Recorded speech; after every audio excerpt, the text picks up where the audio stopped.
We have with us the acclaimed Hindustani classical vocalist and author on Indian music and culture, Dr. Subhadra Desai. Performing at home and abroad for more than 2 decades, Dr. Desai is at present the Chair Professor of the Department of Hindustani Music at the University of Silicon Andhra, based in California. Today she is accompanied by Chetan Nigam on the harmonium, Gurbej Singh on tabla, Nirav Desai on manjira, while Rekha Pandey and Swati Bhagat are on tanpura and vocal support. Dr. Desai will now perform a rendition of Swagatam, Shubha Swagatam.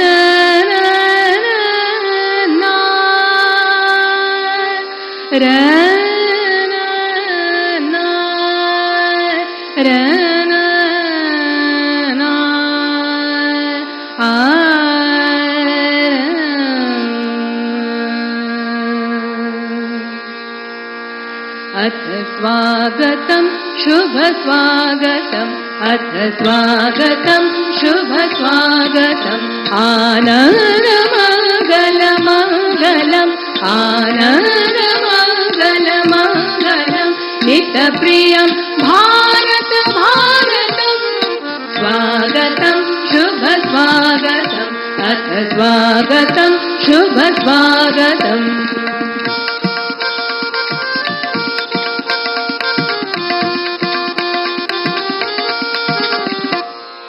नित्य निरंतरता नमता मानवता समता ममता नित्य निरंतरता नमता मानवता समता ममता सारथी साथ मनोरथ का जो अनिवार्य नहीं थमता संकल्प अभिजित अभिमतम् संकल्प अभिजित अभिमतम् आनंद मंगल मंगलम् आनंद मंगल मंगलम् नित प्रियं भारत भारतम् स्वागतं शुभ स्वागतम् अथ स्वागतं शुभ स्वागतम्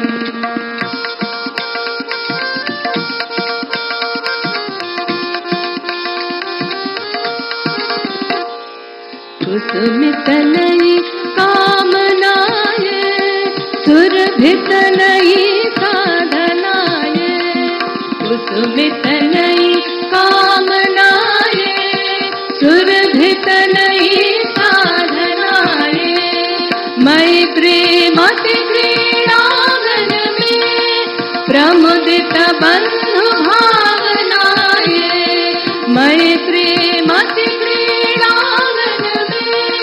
प्रमुदित बंधु भावनाए शाश्वत सुविकसित इति शुभम शाश्वत सुविकसित इति शुभम आनंद मंगल मंगलम आनंद मंगल मंगलम नित प्रियं भारत भारतम् स्वागतं शुभ स्वागतम् अथ स्वागतं शुभ स्वागतम् अथ स्वागतं शुभ स्वागतम्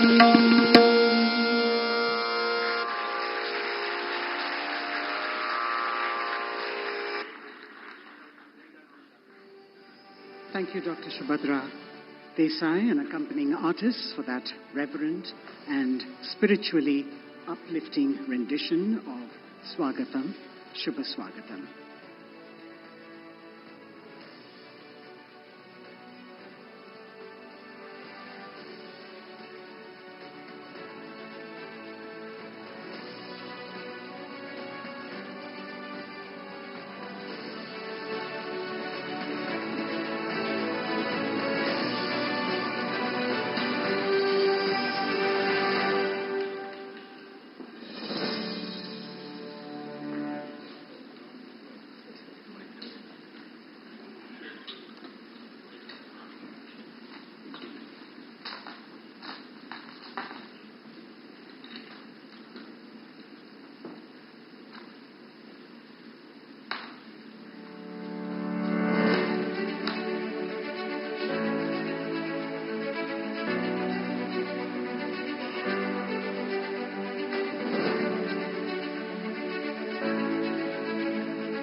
May I now request Republic Media Network's Chairman and Editor-in-Chief, Arnab Goswami, to please accompany the Honorable Prime Minister up onto the stage.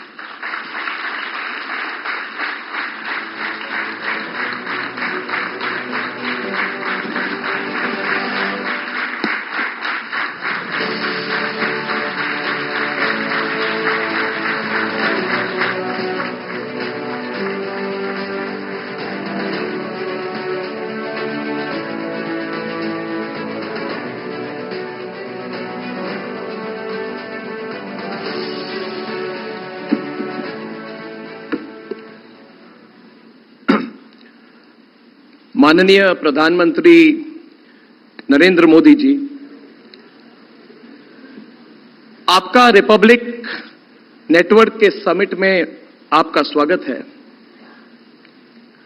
आज मैं आपके सामने फिर एक बार अपनी दिल की बात रखना चाहता हूं, अनुमति हो तो प्रधानमंत्री जी। प्रधानमंत्री जी, पहले तो मैं कहना चाहूंगा कि इस रिपब्लिक नेटवर्क का बहुत बड़ा सौभाग्य है और सबसे बड़ा सौभाग्य है कि हर बार रिपब्लिक समिट में आप मौजूद रहे।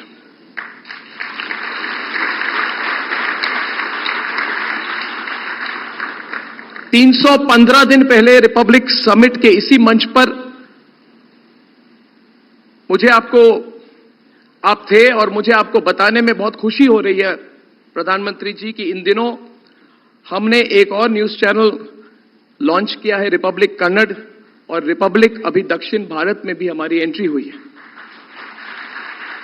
प्रधानमंत्री जी, आज हमारे नेटवर्क की रीच 45 करोड़ क्रॉस कर चुकी है। प्रधानमंत्री ji, this means that Republic is reaching 1 in every 3 Indians, और मैंने सुबह ये कहा था कि मतलब we still can reach 2 out of every 3 Indians. And I want to tell you, Pradhanmantri ji, that this has started 7 years back from a very small co-sharing space of 500 square feet in a private mill in Mumbai with me and only 2 or 3 believers in me. और प्रधानमंत्री जी, हर भारतीय के पास हमेशा सपने थे, हर भारतीय परिश्रम करता था, लेकिन आपके आने के बाद ऐसा माहौल, ऐसी पॉजिटिव एनर्जी मिली जो आपने तैयार की है। And I have no hesitation in saying this that it is because of the environment that you have created that companies and dreams like Republic can come to life and become a reality. And we are very grateful to you because all that we had a dream, Pradhan Mantri ji, was a dream of professionals who believe they can get the job done. आपके vision और आपके leadership ने ऐसा माहौल बनाया इस देश में जिसमें पहला तो लेवल प्लेइंग फील्ड मिली है, सेकंड एक पॉजिटिव इन्वेस्टमेंट क्लाइमेट मिली है, और थर्ड एक प्रोटेक्टिव इकोसिस्टम मिली है which keeps भारतीय dreams secure in an environment of economic stability. प्रधानमंत्री जी, 10 साल में आपने एक बिलीफ सिस्टम बनाई है इस देश में, आपने एक बिलीफ सिस्टम खड़ा किया है जिसमें एक स्टार्टअप, और रिपब्लिक बिल्कुल एक स्टार्टअप है, और ये अमेरिका में नहीं हो सकता है 7 सालों में प्रधानमंत्री ji. It can happen only in India, only in India and under your overall vision. And Pradhan Mantri ji, the most important thing about your belief system, which matters to me personally, matters to everybody at Republic and everybody here, जिसके बारे में ज्यादा बात नहीं होती, it is because your belief system is based on high ethics, naitikta, which is at the core of it. And I remember that in India, people used to say, कि people with ethics, people with ideals, and idealism can never get far. It is because of your vision and your leadership that ethics are today the baseline of success in this country. चाहे राजनीति हो, चाहे corporate culture हो, चाहे media हो, ethics, नैतिकता के जरिए सफलता की सीढ़ी चढ़ी जा सकती है। This is what we have personally benefited from. प्रधानमंत्री जी, आपके विजन से हम प्रेरणा लेते हैं। अभी हमारा लक्ष्य है कि हर साल एक रीजनल लैंग्वेज में एक चैनल लॉन्च करना चाहते हैं। हमारे पास उतनी पूंजी नहीं है, अगर हो सके तो हम 2 लॉन्च करेंगे। And I want to share with you that this goal of Republic, प्रधानमंत्री ji, is not backed by any foreign money, foreign investment. I'll tell you frankly, there is not 0.00001% foreign investment in this company. I can tell you it is the purely Swadeshi company from the soil of India, Pradhan. हमारी asset सिर्फ हमारा मेहनत है, क्योंकि at a personal level, जैसे परिवार से हम आते हैं, जिस परिवार से मैं आता हूं, my mother who is in the audience here, she's been a school teacher. My father was an army officer. हम मध्यम वर्गीय परिवार से आते हैं, हम कोई डायनेस्ट नहीं है, और हमने अपने करियर के पहले दशक में अपने सपने को टूटते हुए भी देखा है अलग सिस्टम के अंदर। अभी जो माहौल है, the sense of stability that you have given has changed everything. और प्रधानमंत्री ji, I want to share something with you which I was waiting till today to tell you. आपने कहा क्या हो रहा है, तो मैं उस समय बोल नहीं पाया, तो मैं आपको स्टेज से कह रहा हूं, प्रधानमंत्री जी, जितना संघर्ष हुआ रिपब्लिक का, जितनी कठिनाई से हम आए, आप सब जानते हैं, मगर सच्चाई के साथ हम बढ़ रहे हैं, मुश्किलें हम पार कर रहे हैं। And it is this conquering of struggle, प्रधानमंत्री ji, from this hall, 25 kilometres from this hall, प्रधानमंत्री जी, सिर्फ 25 किलोमीटर दूर, I am proud to share with you, प्रधानमंत्री ji, that the Republic media network is building and is almost completing the building of the largest news complex, network and studio in Asia.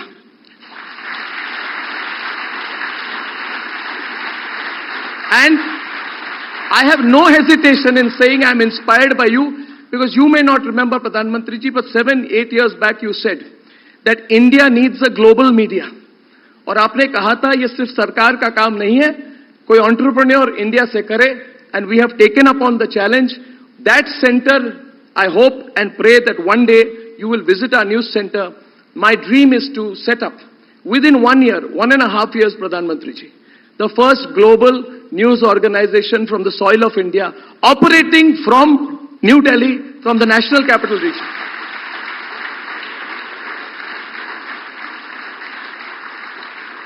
Finally, Pradhan Mantri ji, the theme of the summit is Bharat the next decade.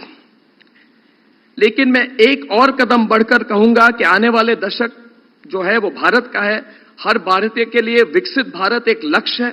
आपने red fort से कहा था, वहां से it really went into our hearts, people are believing it, and the belief makes things happen. Everybody is talking about it today, everybody believes it. In fact, I'll tell you, Pradhan Mantri ji, you have set a target of 2047. But I'm sure today you were in Kashmir. I congratulate you for your Kashmir visit. I'm sure you believe. I'm sure 2 days back I saw the video of you in Bengal, Pradhan Mantri ji. We run one of the big channels, the Republic Bangla. We saw how people were lined up.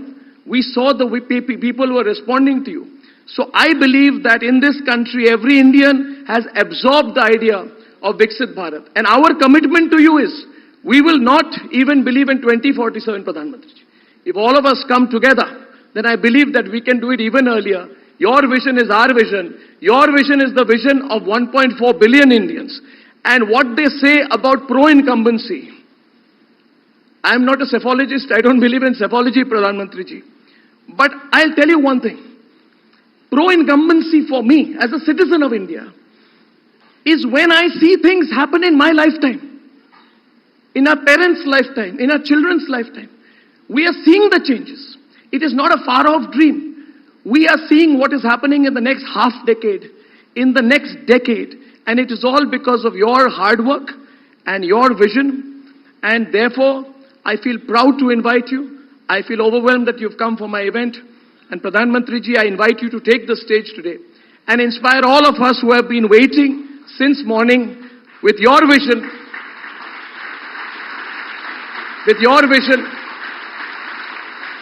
so that this message goes out to every Indian. I am again very grateful to you that you have come. Thank you, Pradhan Mantri. Thank you. Thank you.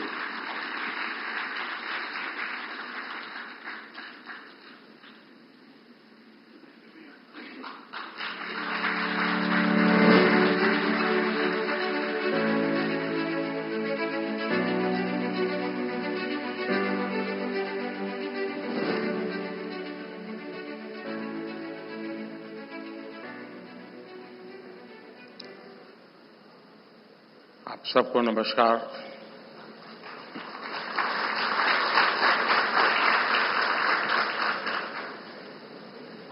Republic team के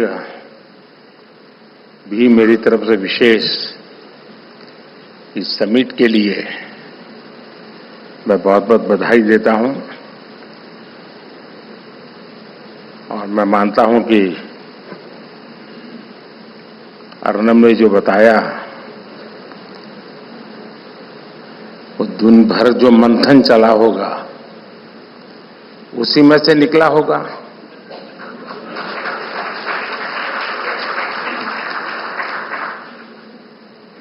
और मैं आने से पहले पानी इसलिए पिया, इतना सारा मैं पचा पाऊंगा कि नहीं पचा पाऊंगा।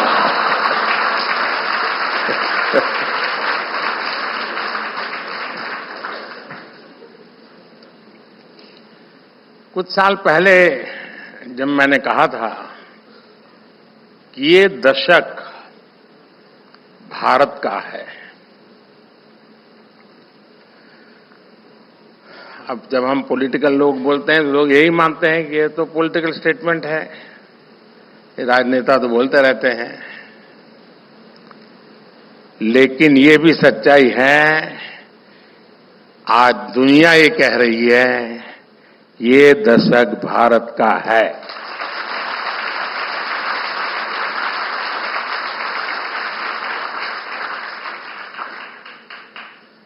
और मुझे खुशी है कि आपने एक कदम और आगे बढ़कर अब भारत द नेक्स्ट डेकेड पर चर्चा शुरू कर दी है। ये दशक विकसित भारत के सपनों को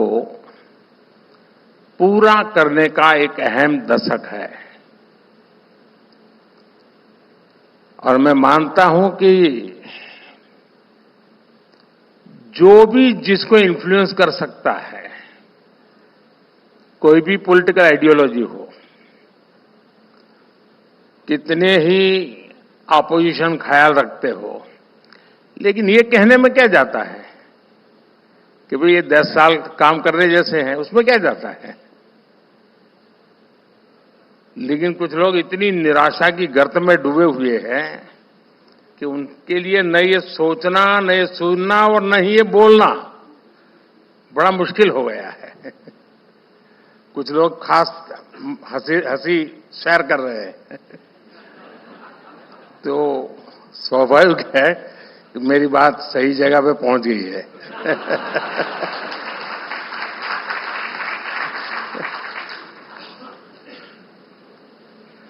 लेकिन मैं मानता हूं कि ऐसे विषयों पर चर्चा भी बहुत आवश्यक है, मंथन भी बहुत आवश्यक है।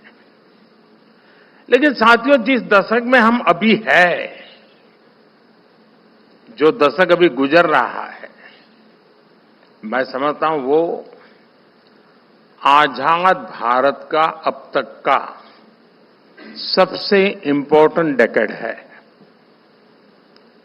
और इसलिए ही लाल किले से मैंने कहा था यही समय है, सही समय है।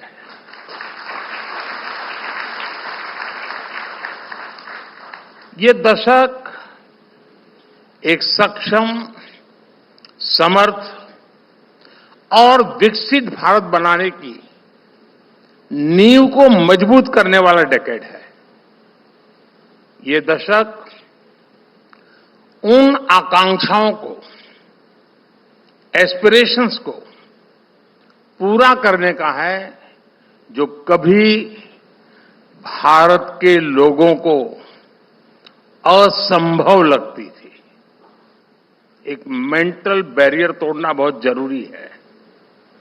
ये दशक भारत के सपनों को, भारत के सामर्थ्य से पूरा करने का दशक होगा। और मैं ये वाक्य बड़ा महत्वपूर्ण रूप बोल रहा हूं, सपने भारत के, सामर्थ्य भी भारत का।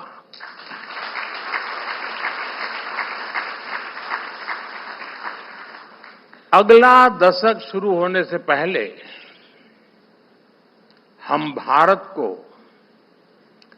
विश्व की तीसरी सबसे बड़ी इकोनॉमी बनते देखेंगे।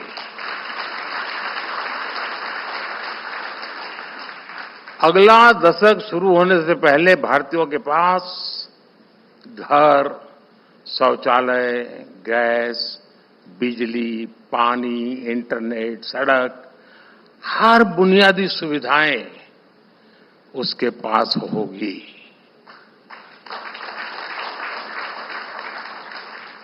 ये दशक भारत में world class expressway, high speed train,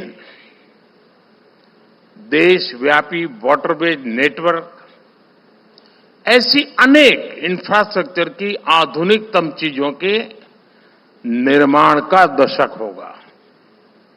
इसी दशक में भारत को अपनी पहली बुलेट ट्रेन मिलेगी। इसी दशक में भारत को fully operational dedicated freight corridors मिलेंगे। इसी दशक में भारत के बड़े शहर या तो मेट्रो या नमो भारत रेल के नेटवर्क से जुड़ चुके होंगे। यानी ये दशक भारत की high speed connectivity, high speed mobility, साथियों आप भी जानते हैं ये समय वैश्विक अनिश्चितताओं और अस्थिरता का समय है और एक्सपर्ट्स कह रहे हैं कि सेकेंड वर्ल्ड वॉर के बाद ये सबसे अधिक अस्थिर समय अनुभव हो रहा है। उसकी तीव्रता भी और उसका स्प्रेड भी पूरी दुनिया में कई सरकारों को सत्ता विरोधी लहर का सामना करना पड़ रहा है। लेकिन इन सब के बीच भारत एक सशक्त लोकतंत्र के रूप में विश्वास की किरण बना हुआ है। मैं आशा की किरण नहीं कह रहा हूं, मैं विश्वास की किरण बहुत जिम्मेवारी के साथ बोल रहा हूं। और ये स्थितियां तब है जब हमने देश में बहुत सारे रिफॉर्म्स भी किए हैं। भारत ने ये साबित किया है कि गुड इकोनॉमिक्स के साथ ही गुड पॉलिटिक्स भी हो सकती है। साथियों, आज एक वैश्विक जिज्ञासा, ग्लोबल क्यूरियोसिटी है कि भारत ने ये कैसे किया। ये इसलिए हुआ क्योंकि हमेशा सिक्के के किसी भी पहलू को नजरअंदाज नहीं किया।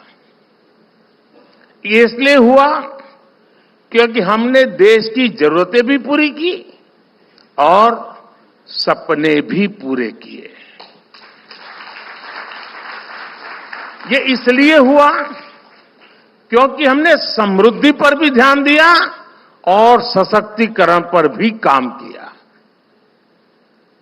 जैसे हमने कॉरपोरेट टैक्स में रिकॉर्ड कमी की, लेकिन हमने ये भी सुनिश्चित किया कि पर्सनल इनकम पर भी टैक्स कम से कम हो। आज हम हाईवे, रेलवे, एयरवे, वाटरवे के निर्माण पर रिकॉर्ड इन्वेस्ट कर रहे हैं, लेकिन साथ ही हम गरीबों के लिए करोड़ों घर भी बनवा रहे हैं। उन्हें मुफ्त इलाज, मुफ्त राशन की सुविधा दे रहे हैं। हमने मेक इन इंडिया की पीएलआई स्कीम्स में छूट दी तो किसानों को बीमा से सुरक्षा और आय बढ़ाने के साधन भी दिए हैं। हम टेक्नोलॉजी और इनोवेशन पर बड़ा इन्वेस्ट कर रहे हैं, लेकिन इसके साथ हमने युवाओं के स्किल डेवलपमेंट पर भी हजारों करोड़ रुपए खर्च किए हैं। साथियों, आजादी के बाद के दशकों में भारत का बहुत समय उसे गलत दिशा में ले जाने में गंवा दिया गया।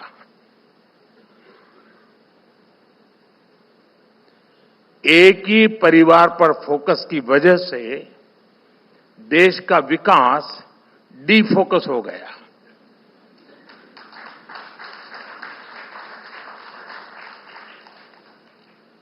मैं इसके विस्तार में नहीं जाना चाह रहा, लेकिन आप ये मानेंगे कि विकसित भारत बनाने के लिए हमने अपने खोए हुए समय को भी रिकवर करना होगा।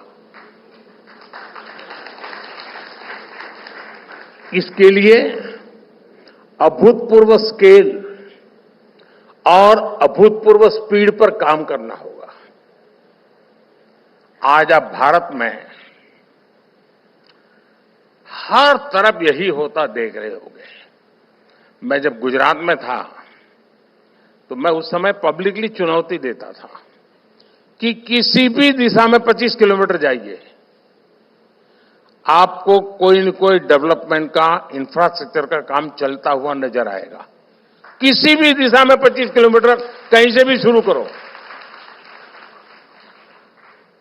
मैं आज किलोमीटर की भाषा नहीं बोल रहा हूं, लेकिन मैं आज कह सकता हूं कि आप हिंदुस्तान के किसी भी क्षेत्र में आप अगर नजर करेंगे, कुछ न कुछ पहले से अच्छा हो रहा है।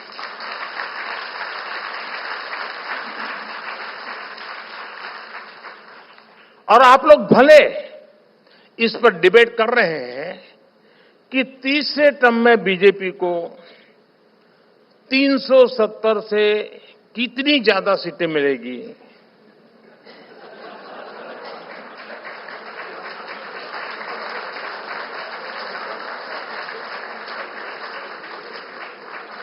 मैं भी तो आप लोगों के बीच में रहता हूं ना।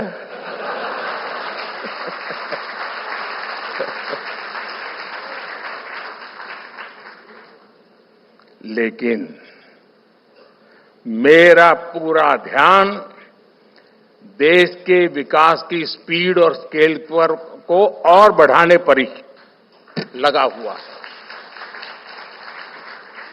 अगर मैं सिर्फ 75 दिन का हिसाब दूं आपको,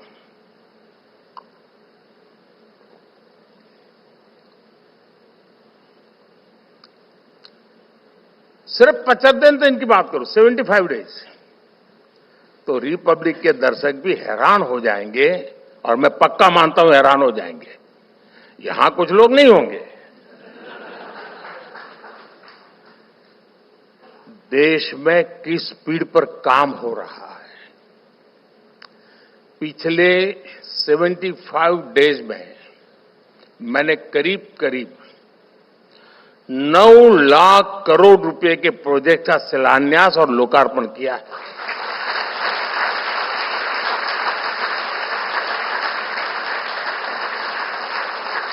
ये 110 बिलियन डॉलर से भी ज्यादा होता है।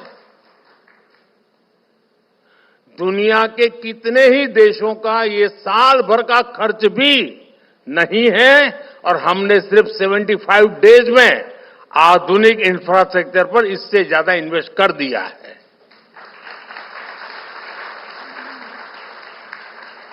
पिछले 75 दिन में देश में 7 नए एम्स का लोकार्पण हुआ है, 4 मेडिकल और nursing college, 6 national research lab शुरू हुई है, 3 आईआईएम, 10 आईआईटी, 5 एनआईटी के परमानेंट कैंपस या उनसे जुड़ी सुविधाओं का शिलान्यास और लोकार्पण हुआ है। 3 ट्रिपल आईटी, 2 आईसीआर और 10 सेंट्रल इंस्टीट्यूट का शिलान्यास और लोकार्पण हुआ है। स्पेस इंफ्रास्ट्रक्चर से जुड़ी 1800 करोड़ रुपए की परियोजनाओं का लोकार्पण किया गया है। इन्हीं 75 दिनों में 55 पावर प्रोजेक्ट्स का उद्घाटन या शिलान्यास हुआ है। काकरा पार परमाणु ऊर्जा प्लांट के 2 नए रिएक्टर राष्ट्र को समर्पित किए गए हैं। कल्पकम में स्वदेशी फास्ट ब्रीडर रिएक्टर की कोर लोडिंग की शुरुआत हुई है और ये एक बहुत बड़ा रिवॉल्यूशनरी काम है। तेलंगाना में 1600 मेगावाट के थर्मल पावर प्लांट का लोकार्पण हुआ है। झारखंड में 1300 मेगावाट के थर्मल पावर प्लांट का लोकार्पण हुआ है। यूपी में 1600 मेगावाट के थर्मल पावर प्लांट का शिलान्यास हुआ है। यूपी में ही 300 मेगावाट के सोलर पावर प्लांट का शिलान्यास हुआ है। इसी कालखंड में यूपी में ही अल्ट्रा मेगा रिन्यूएबल पार्क का भी शिलान्यास हुआ है। हिमाचल में हाइड्रो पावर प्रोजेक्ट का शिलान्यास हुआ है। तमिलनाडु में देश के पहले green hydrogen fuel cell vessel को लॉन्च किया गया है। यूपी के मेरठ सिंभावली ट्रांसमिशन लाइन का उद्घाटन हुआ है। कर्नाटका के कोप्पल में विंड एनर्जी जोन के ट्रांसमिशन लाइसेंस का उद्घाटन किया गया है। इन्हीं 75 दिनों में भारत के सबसे लंबे केबल आधारित ब्रिज का लोकार्पण हुआ है। लक्षद्वीप तक अंडर सी ऑप्टिकल केबल के काम को लोकार्पण करके पूरा करके लोकार्पण किया गया है। देश के 550 से ज्यादा रेलवे स्टेशनों को आधुनिक बनाने का काम शुरू हुआ है। 33 नई ट्रेनों को हरी झंडी दिखाई गई है। रोड ओवरब्रिज अंडरपास की 1500 से ज्यादा परियोजनाओं का शुभारंभ हुआ है। देश के 4 शहरों में मेट्रो से जुड़ी 7 परियोजनाओं का लोकार्पण किया गया है। कोलकाता को देश के पहले अंडर वाटर मेट्रो की सौगात मिली है। पोर्ट डेवलपमेंट की 10,000 करोड़ रुपए की 30 परियोजनाओं का लोकार्पण और शिलान्यास हुआ है। पिछले 75 दिनों में ही किसानों के लिए दुनिया की सबसे बड़ी स्टोरेज स्कीम शुरू हुई है। 18,000 कोऑपरेटिव के कंप्यूटराइजेशन के काम को पूरा कर दिया गया है। किसानों के बैंक खातों में 21,000 करोड़ रुपए से ज्यादा ट्रांसफर हुए हैं। और रिपब्लिक टीवी के दर्शकों को मैं याद दिला दूं कि ये वो प्रोजेक्ट हैं जिसमें मैं शामिल रहा हूं।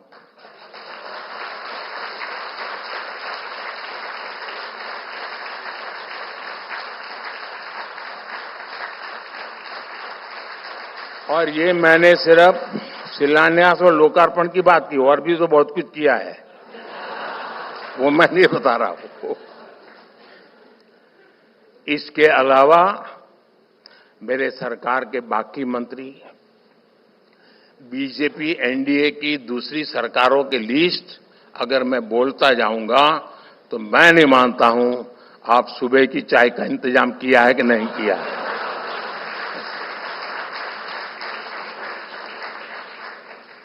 लेकिन मैं एक और एग्जाम्पल दूंगा कि हमारी सरकार की स्पीड क्या है, कैसे काम कर रही है। आप भी जानते हैं कि इस साल के बजट में, यानी बजट तो अभी अभी गया है, इस साल के बजट में सोलर पावर से जुड़ी एक बड़ी योजना की घोषणा की गई थी। बजट की घोषणा के बाद पीएम सूर्यघर मुफ्त बिजली योजना को कैबिनेट से मंजूरी देने में, लॉन्च करने में 4 सप्ताह से भी कम का समय गया है। अब तो 1 करोड़ घरों को सूर्य घर बनाने के लिए सर्वे भी शुरू हो गया है।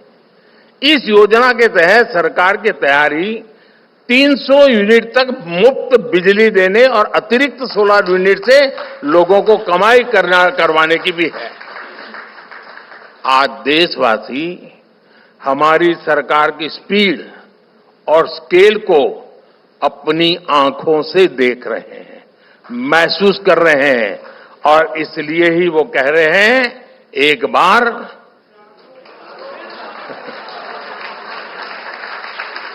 फिर एक बार। साथियों, अक्सर लोग मुझसे पूछते हैं कि आपके खिलाफ इतनी नेगेटिव कैंपेन चलाई जाती है, इतने हमले होते हैं, आपको फर्क नहीं पड़ता क्या? मैं उनको यही बोलता हूं कि अगर मैं इस नेगेटिव कैंपेन पर ध्यान देने लग गया तो फिर मुझे जो काम करने हो रह जाएंगे।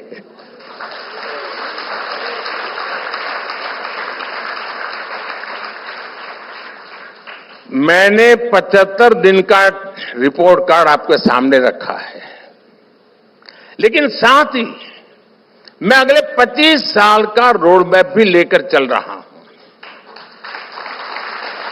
और मेरे लिए एक एक सेकंड कीमती है।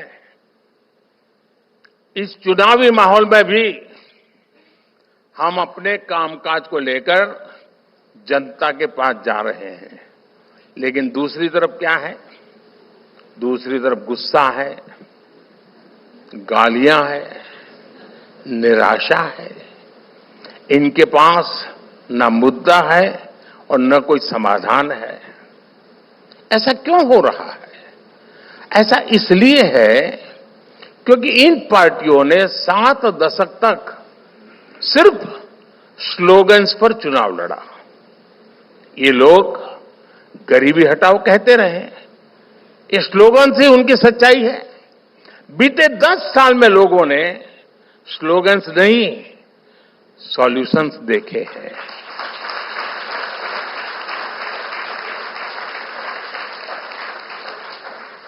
खाद्य सुरक्षा हो या खाद कारखानों को फिर से शुरू करना हो, लोगों को बिजली देनी हो या बॉर्डर इंफ्रास्ट्रक्चर को मजबूत करना हो, लोगों के लिए आवास योजना बनाने से लेकर आर्टिकल 370 को हटाने तक हमारी सरकार ने सारी प्राथमिकताओं को एक साथ लेकर काम किया है।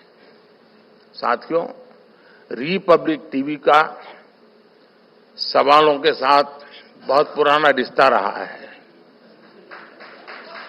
Nation wants to no.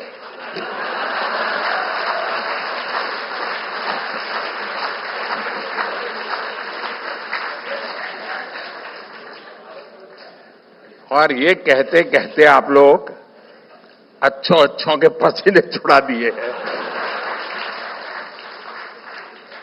पहले देश में सवाल होता था कि आज देश कहां है, देश किस हालत में है। लेकिन देखिए, बीते 10 वर्षों में ये सवाल कैसे बदल गए हैं। 10 साल पहले लोग बोलते थे, हमारी इकोनॉमी का अब क्या होगा।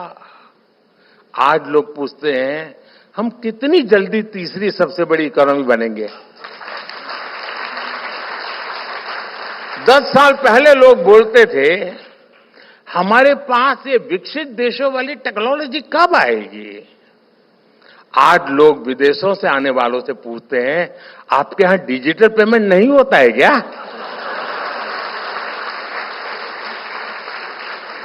10 साल पहले लोग नौजवानों से कहते थे, नौकरी नहीं मिलेगी तो क्या करोगे। आज लोग नौजवानों से पूछते हैं, तुम्हारा स्टार्टअप कैसा चल रहा है। 10 साल पहले एनालिस्ट पूछते थे, इतनी महंगाई क्यों है। आज यही लोग पूछते हैं, पूरी दुनिया के संकट के बाद भी भारत में महंगाई नियंत्रण कैसे है। 10 साल पहले पूछा जाता था, विकास क्यों नहीं हो रहा। आज पूछा जाता है, आखिर हम इतनी तेजी से विकास कर कैसे रहे हैं। पहले लोग पूछते थे, अब कौन सा घोटाला निकला। आज पूछा जाता है, अब कौन से घोटालेबाज पर कार्रवाई हुई।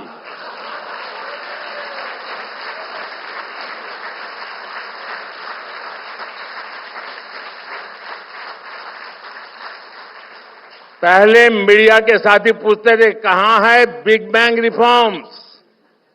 आज पूछा जाता है, इलेक्शन टाइम बजट में भी रिफॉर्म्स कैसे आ रहे हैं। 10 साल पहले लोग पूछते थे, जम्मू कश्मीर से आर्टिकल 370 कभी खत्म होगा क्या। आज पूछा जाता है, कश्मीर में कितने पर्यटक आए, कश्मीर में कितना निवेश आया। वैसे मैं आज सुबह ही श्रीनगर में था, अनेकों नई परियोजनाओं का शिलान्यास करके और लोकार्पण करके आया हूं। और आज नजारा ही कुछ और था दोस्तों। 40 साल से मेरा उस धरती से नाता रहा है। आज मैंने अलग मिजाज देखा, अलग रूप देखा, सपने देखे, आत्मविश्वास से भरे हुए लोग देखे मैंने। साथियों, दशकों तक सरकारों ने जिन्हें कमजोर मानकर, लायबिलिटी मानकर छोड़ दिया, इन 10 वर्षों में हमने उनकी जिम्मेदारी लेने का काम किया है। इसलिए मैं कहता हूं, जिसका कोई नहीं, मोदी उसके साथ खड़ा है।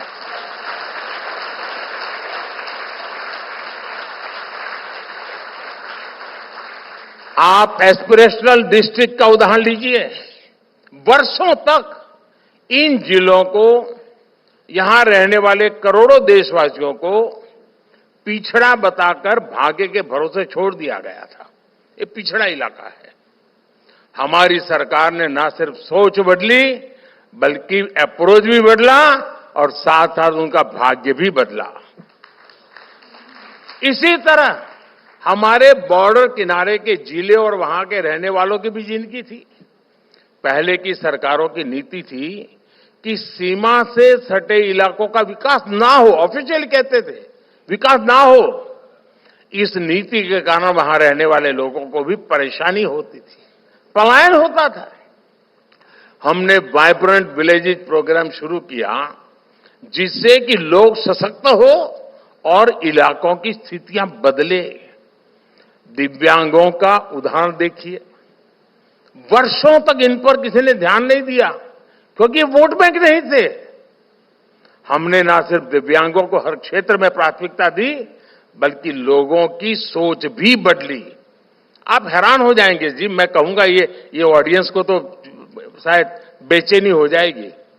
हमारे यहां राज्यों में लैंग्वेजेस अपने अपने तरीके से विकसित हुई, विविधता है, गर्व का विषय है। लेकिन हमारे जो स्पेशली एबल्ड लोग हैं, जिनको सुनने बोलने की दिक्कत है, उनके लिए साइनेजेस की जरूरत होती है। आप हैरान होंगे, हमारे देश में साइनेजेस भी अलग अलग प्रकार के चलते थे। अब मुझे बताइए कि दिल्ली का आदमी जयपुर जाए और सामने वाला दूसरी साइनेजेस से बात करेगा तो क्या होगा उसका?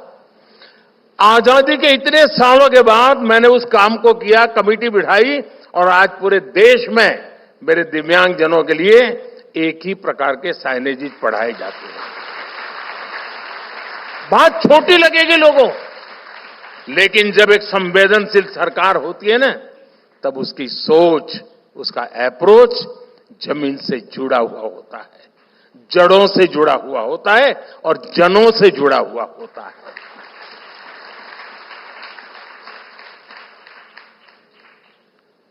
और देखिए, दिव्यांगों के प्रति आज समाज का नजरिया बदला है।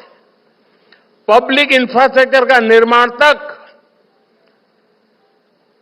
दिव्यांगों के हिसाब से अब बनना, आर्किटेक्चर्स जो होते हैं वो भी डिजाइन करते समय दिव्यांग के लिए बना करके ले आ रहा है। ऐसे कितने ही स्पेशल ग्रुप और कम्युनिटीज है जिन्हें आजादी के बाद से कोई महत्व नहीं दिया गया। हमने ऐसी गुमंतु जनजातियों के लिए स्पेशल वेलफेयर बोर्ड बनाया। किसी ने भी हमारे लाखों रेहड़ी पटरी वाले दुकानदारों के बारे में नहीं सोचा, लेकिन कोरोना के समय हमारी सरकार ने इनके लिए पीएम स्वनिधि योजना बनाई। किसी ने भी हमारे उन स्किल्ड कलाकारों की परवाह नहीं की जिन्हें आज हम विश्वकर्मा कहते हैं। हमने ये सुनिश्चित किया कि इस वर्ग को स्किलिंग से फंडिंग तक किसी चीज की दिक्कत ना आए। इस पर केंद्र सरकार अब 13,000 करोड़ रुपए खर्च कर रही है। साथियों, रिपब्लिक टीवी की टीम जानती है कि हर उपलब्धि के पीछे मेहनत, विजन और संकल्पों की एक लंबी यात्रा होती है, जो अभी अर्नब ने भी थोड़ा बहुत ट्रेलर दिखाया हमको। भारत भी अपनी इस यात्रा में तेज गति से आगे बढ़ रहा है। अगले डेकेड में भारत जिस ऊंचाई पर होगा वो अभूतपूर्व होगी, अकल्पनीय होगी। और ये भी मोदी की गारंटी है।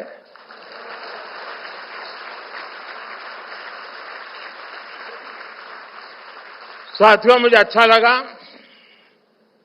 आप भी एक ग्लोबल विजन को लेकर के आगे बढ़ रहे हैं, तो मुझे पक्का विश्वास है। लेकिन जो आपने कहा तो मैं विदाउट रॉयल्टी एक दो सुझाव दे दूं। कोई रॉयल्टी की जरूरत नहीं है मुझे। देखिए, आप राज्यों की जो चैनल बनाने के लिए सोच रहे हैं, एक के बाद एक करने जाएंगे तो मिल नहीं बैठेगा साहब।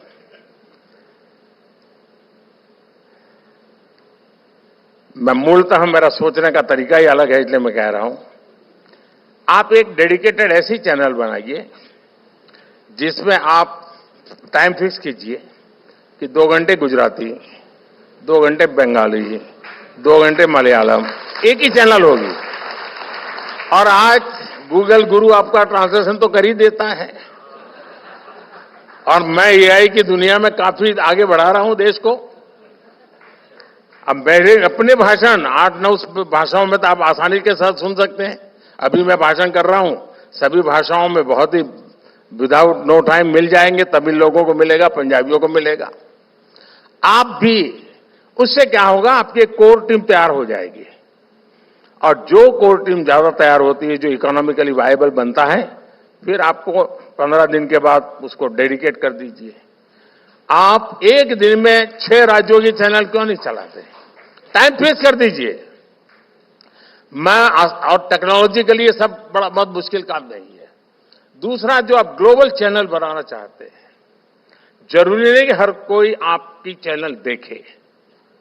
शुरू में आप एक न्यूज एजेंसी के रूप में 4 देशों पर काम कर सकते हैं। ये मालदीव वाले लोगों को मदद हो जाएगी।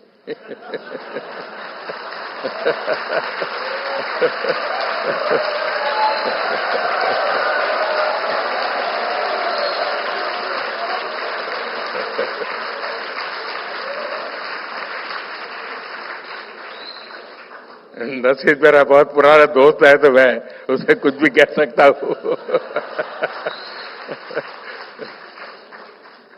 लेकिन अगर आप 4 देशों में कम से कम, क्योंकि उन लोगों को इंडिया के न्यूज में इंटरेस्ट होता है 4 देशों में, उनकी लैंग्वेज एक प्रकार से, फिर बिम्स्टेक में चले जाइए। धीरे धीरे मैं समझता हूं, लेकिन ये काम ऐसा नहीं होता साहब कि इस 5 साल में मनरेगा करूंगा, फिर 5 साल तक मनरेगा के ढोल पिटूंगा। देश ऐसे नहीं चलता है जी। देश तेज गति से चलता है। देश को बहुत बड़े काम करने होते हैं। और मैं मानता हूं आपको तो चुनाव लड़ना नहीं है, भी चिंता क्यों कर रहे हो? और मुझे लड़ना है तो भी मैं चिंता नहीं करता हूं।